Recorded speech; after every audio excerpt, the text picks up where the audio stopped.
President Biden told them that he had orally granted all the pardons and commutations issued at the end of his term, meaning he did not personally sign the official warrants for clemency.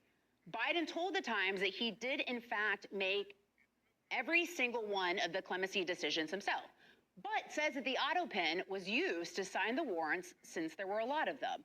Now, according to the Times, Biden called Trump and Republicans liars for saying he was incapacitated and his aides used the Autopen without his authorization. Alicia, I see you're shaking your head. Your response to this? Well, I have so many responses to this because we're supposed to believe this at this point. It's really hard to swallow that statement there, that he said that he made the decision on, quote, every single one, when we know from so much reporting that there was a limit to his time where people had access to him.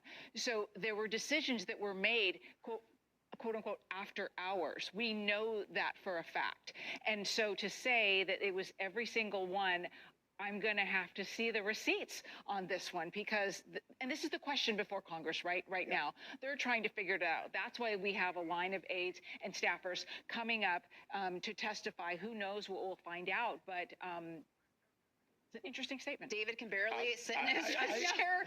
You guys are seeing this at home. He is literally dying to get in here, David. You're both onto something American people need to pay attention. Time, math.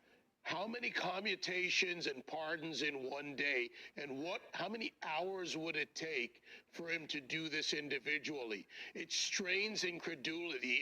Remember Hillary Clinton said willing suspension of disbelief? Just do the math on what it would take for him to do that individually when he couldn't cognitively get through more than a few hours a day of work. You know, why weigh in on this now? I mean, isn't this just adding fuel to the fire? Exactly what was going through my mind, Lisa, because these individuals, look, Ron Klain, others are expected to go up and be deposed on Capitol Hill. And, you know, he is not doing them any favors. I mean, look, we watched the former president fight with the short stairs on airplanes, stages at, across the country, fighting with teleprompters. It was all very evident in front of us, and now he's choosing to fight with the Autopen because he doesn't like it. But notice something he said there. Yeah. His exact words matter. It's very lawyer-like and Clinton-like. I orally did this. This is why, watch very carefully, because I've seen this play from the Clintons, from others. They come out and they make a very clear lawyer but somewhat ambiguous statement that you really can't challenge and prove. Orally is a key word. By the way, as the journalist in me, so it's worth noting that the interview, we're told, from the New York Times was only about 10 minutes. Mm-hmm. Didn't want to expose himself too long because, surely the New York Times is wanting to know too, like, okay, if we sit with him for 30 minutes, 40 minutes, will this become confusing for him? Will he exhibit some of that mental acuity decline? But apparently, this interview with the New York Times is only about 10 minutes, we're told. It's a tightly controlled dodge. Well, also, where's this heading, Alicia? Well, I think it's heading to I don't recall. This is a setup for his aides once they get in there before the committees and they start answering questions when they say, oh, so what about this act of clemency here? Do you recall him orally telling you? It's very easy for them to say, to be able to, relieve themselves of any sort of commitment to the truth by saying, I don't recall. Remember the elderly man with Robert Herr? I mean, this is setting up you're right on.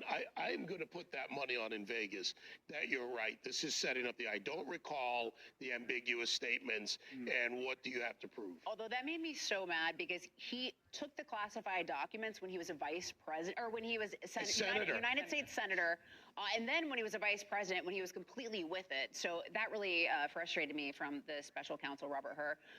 Griff, does this signal to you that someone's a little bit worried about these investigations that are taking place on Capitol Hill? Oh, you bet. You bet. What is the motivation? By someone, I mean Biden. And by the way, here, this is the sort of stuff I'm talking about, that out in Colorado Springs, it was all on full display, Lisa.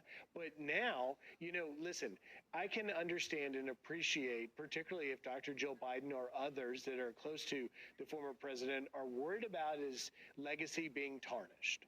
But at the same time, there is no motivation to speak directly to the New York Times about this matter when your former aides are going up under oath on Capitol Hill.